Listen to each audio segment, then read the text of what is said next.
हुकूमत और तहरीक-ए-इंसाफ अपोजिशन के दरमियान कशीदगी बरकरार है। इस सियासी कशीदगी को कम करने के लिए, सियासी दर्जा हरारत कम करने के लिए और बिलखसूस अब हुकूमत कहती है कि वो भी अपोजिशन से बातचीत करने के लिए तैयार है। अपोजिशन भी चाहती है कि वो बानी PTI से मुलाकात करना चाहती है, तहरीक-ए-इंसाफ चाहती है मुलाकात करने, लेकिन ये सियासी दर्जा हरारत कम नहीं हो पा रहा।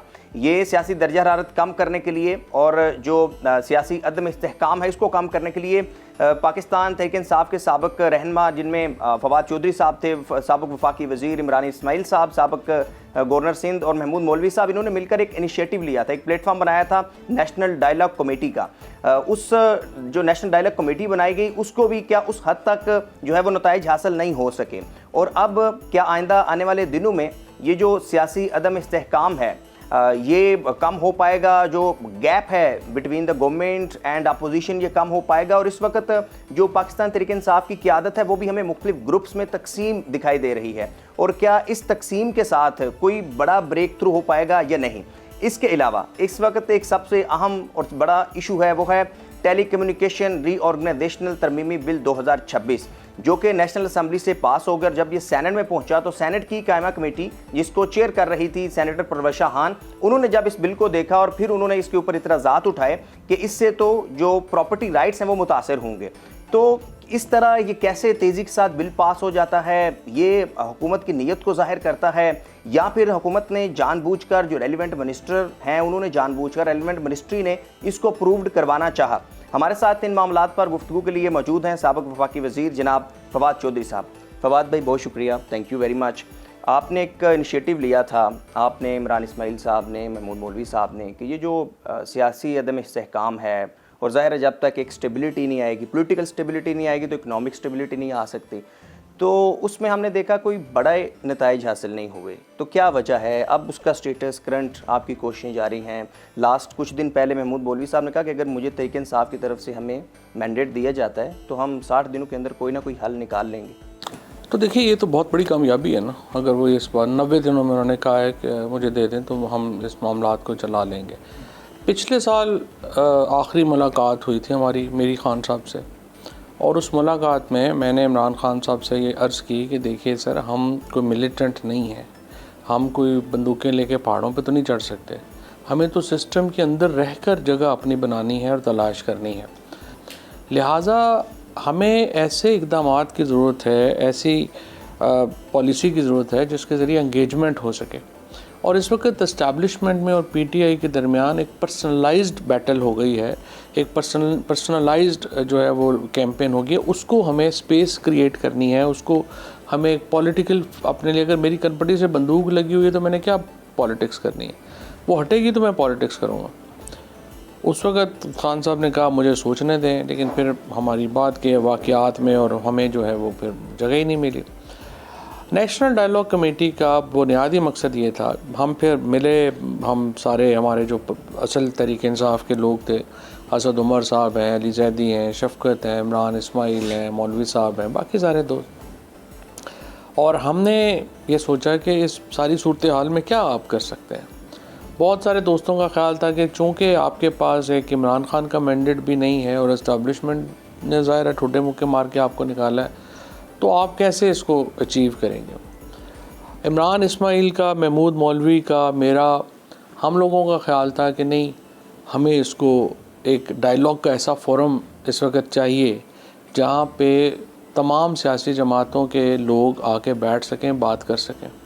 तो हमने फिर नेशनल डायलॉग कमेटी बनाई, फिर उसमें और लोग हमारे दोस्त शामिल हो गए, शहजाद वसीम आ गए, बैरिस्टर सैफ आ गए, मरवत साहब आ गए, फिर ये अपने हमारे वसीम अख्तर साहब आ गए, सारी पार्टीज़ की जो है उनमें लोग आए, और एक ऐसा फोरम बन गया जहाँ पे तमाम पार्टीज़ के लोग अपनी पार्टी की शनाख्त को बरकरार रखते हुए उस फोरम का हिस्सा बन सकते थे।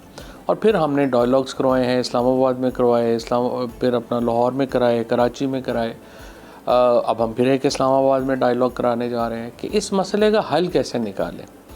देखिए हम पॉलिटिशियन हैं, हम तो बातचीत के ज़रिए, गुफ्तगू के ज़रिए ही मामलात को आगे बढ़ा सकते। बानी PTI से आपकी कमेटी ने मुलाकात की कोशिश की हो? हमने कोशिश की, हम अयाज सादिक साहब से मिले, राना सनाउल्लाह साहब से मिले, आज़म नज़ीर तारड़ साहब से मिले, फिर हमने शहबाज शरीफ साहब को, जरदारी साहब को चिट्ठी लिखी कि हम आपसे मिलना चाहते हैं, लेकिन गवर्नमेंट की क्लैरिटी नहीं है, वो कंफ्यूज हैं, वो इस्टेब्लिशमेंट से पूछते हैं, इस्टेब्लिशमेंट जो है वो समझती है कि सियासतदान पहले आपस में मामला जो है वो तय कर लें। So right now I think establishment और गवर्नमेंट को ये क्लैरिटी नहीं है कि वो एक्चुअली चाहते क्या हैं। देखिए अभी जो मसला आ रहा है कि आपको इलेक्शन मुल्क में करवा नहीं पा रहे, जो इलेक्शन होता है आपको धांधली करनी पड़ती है, आपको पीटीआई को हाथ पांव बांधने पड़ते हैं, सारी पुलिस, जुडिशरी, इलेक्शन कमीशन, उसका इमेज तबाह बर्बाद होता है, फिर आप इलेक्शन करवाते हैं। सो मुल्क के अंदर प्रॉब्लम इस वक्त ये है कि जो डिजोरे फंक्शन है और डिफेक्टो फंक्शन है वो आपस में बड़े दूर हैं, और जब तक आप एक ऐसा प्रोसेस, या तो देखिए अल्टीमेटली इस्टेब्लिशमेंट को इस नतीजे पे आना पड़ेगा कि मुल्क को इलेक्शनों के बगैर चलाना है, क्योंकि ये नहीं हो सकता ना कि आप रोज़ इलेक्शन भी आपने करवाना है, फिर उसमें आपने अपने सारे मुखालिफों को बांधना है, डालना है, इलेक्शन की कोई इज़्ज़त नहीं है, इलेक्शन प्रोसेस मुकम्मल ख़त्म हो गया है, जुडिशरी मुकम्मल तबाह हो गई है। सो मुल्क का जो इदारे हैं वो तो मुकम्मल तबाह बर्बाद है। लेकिन जैसे फवाद भाई आप कह रहे हैं कि गवर्नमेंट को क्लैरिटी नहीं है, आपने भी बात की, राना साहब से भी की, तो जो महमूद मौलवी साहब कह रहे हैं कि वो 90 दिनों में कर लेंगे, तो उनके पास कौन सी ऐसी महमूद मौलवी साहब जो बात कर रहे हैं वो ये कह रहे हैं कि हम एक ओपनिंग बना सकते हैं हुकूमत, इस्टेब्लिशमेंट और तहरीक इंसाफ के दरमियान कि वो आपस में बातचीत शुरू करें। बाकी तो देखें ये तो इमरान खान ने और जो हुकूमत है, इस्टेब्लिशमेंट है, उन्होंने आपस में फ़ैसला करना है कि वो आगे कैसे बढ़ेंगे। हमारा ये काम है, नेशनल डायलॉग कमेटी का ये काम है, महमूद मौलवी साहब का ये काम है कि एक हम कोशिश हमारी ये है कि हम एक ऐसी फ़िज़ा बना सकें जहाँ पे ये लोग आपस में बातचीत शुरू कर लें। बातचीत शुरू कर लेंगे फिर देखते हैं आगे। तो आप क्या इसका बेहतर हल डायलॉग ही समझते हैं या कोई अदालती रास्ता भी है? क्योंकि कानूनी तौर पर भी लड़ रहे हैं जंग, तो उसको आप कैसे देखते हैं जो वकला की टीम है पीटीआई की? जी वो तो नाकाम हो गई ना। देखिए ना, जो वकला 26वीं यानी तरमीम नहीं बचा सके, 27वीं यानी तरमीम होने से नहीं बचा सके, वो आगे क्या रिलीफ लेंगे? पीटीआई को बतौर पार्टी रजिस्टर नहीं करवा सके, वो पीटीआई का जो एक लीगल एंटिटी के तौर पर रिकग्निशन नहीं करवा सके, तो इमरान खान को उन बेचारों ने क्या बाहर लाना है?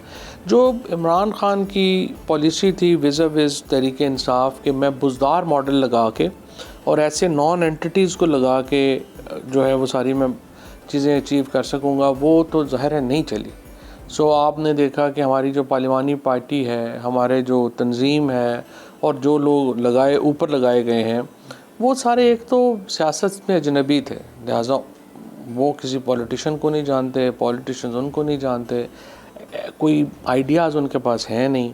सो that actually led to complete I would say कि जो बैठ गया है जो तहरीक इंसाफ की पॉलिटिक्स है। इस वक्त मुल्क का क्राइसिस भी यही है कि आपके पास जो हुकूमत है उसकी लेजिटिमेसी नहीं है और जो अपोजिशन है उसका कोई किरदार नहीं है। सो पाकिस्तान में एक बहुत बड़ा जो पॉलिटिकल वैक्यूम है, और इसलिए इतनी बड़ी जो इंटरनेशनल कामयाबियां हैं वो पाकिस्तान के अंदर लोगों में ट्रांसलेट नहीं हुई। तहरीक इंसाफ की लीडरशिप की इस वक्त जो है वो ग्रुपिंग है, इस ग्रुपिंग में आप किसको समझते हैं कि जी हाँ ये 2-3 बंदे हैं जो रेलिवेंट और ये समझते हैं बात और यही आगे जो है वो डायलॉग्स की तरफ लेके जा सकते हैं? देखिए मौजूदा लीडरशिप में सच्ची बात तो ये है, आप इतने अरसे से सहाफ़त से वाबस्ता हैं, मैं आपसे पूछूं कि मुझे बता दें कि ये पॉलिटिकल कमेटी के लोग कौन हैं, आप नहीं जानते होंगे, मैं नहीं जानता, पता नहीं कौन लोग हैं।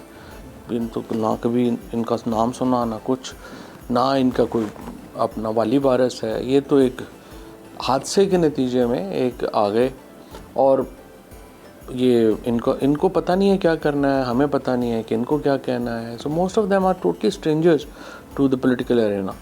लेकिन आप फवाद भाई वफाकी वज़ीर रहे, खान साहब की टीम में थे आप, तो आप क्या समझते हैं कि यानी जो मुलाकातें नहीं हो रही वो एक बड़ा इशू है ताकि वहाँ तक मैसेज ही कन्वे नहीं हो पा रहा, या खान से मुलाकात होगी तो शायद कोई डायलॉग का रास्ता भी निकल है? देखिए मैं बात यह है कि जब तलखियाँ इतनी ज़्यादा हो ना, उसमें कोई सैनिटी के ऊपर बात नहीं होती। प्रॉब्लम इस वक्त जो है वो ये नहीं है कि हल कोई नहीं, हल तो हज़ार है। मसला ये है कि आपकी पर्सनल जो एक नफ़रत है या जो पर्सनल एक रिलेशनशिप है वो इतनी हद तक कूल डाउन तो हो कि उसमें एक दूसरे से बातचीत हो सके। गुफ्तगू कीजिए, फितरत इंसानी है शकीब, जाले लग जाते हैं बंद मकानों में। तो बानी पीटीआई कहीं होंगे कूल डाउन थोड़ा सा पीछे एक कदम में क्या वो मेरा ये ख्याल है कि इस वक्त पीटीआई तो तैयार है, इस वक्त जो है वो इस्टेब्लिशमेंट और हुकूमत तैयार नहीं है। उनका ये ख्याल है कि हमने हर चीज़ काबू कर ली है और अभी ज़रूरत नहीं है हमें, हम क्यों बात करें, जो मेरे ख्याल में बड़ी ख़तरनाक बात है। क्योंकि देखिए ना, अगर आप इस वक्त लोगों को, चाहे कश्मीर हो, चाहे केपी हो, चाहे बलूचिस्तान हो, हुकूमत की पॉलिसी में लोग मैटर नहीं कर रहे, जिसकी वजह से, और इसके पीछे जो सोच है वो ये है कि हम जो मर्ज़ी ज़्यादती कर लेना, लोगों ने बाहर नहीं निकलना।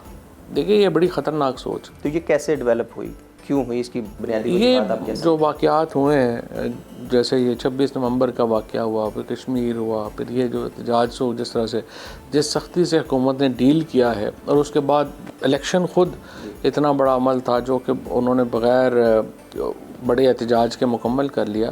तो अब वो ये ईमान की हद तक हुकूमत में ये यकीन है कि हम जो मर्ज़ी ज़्यादती कर लें, लोगों ने नहीं निकलना।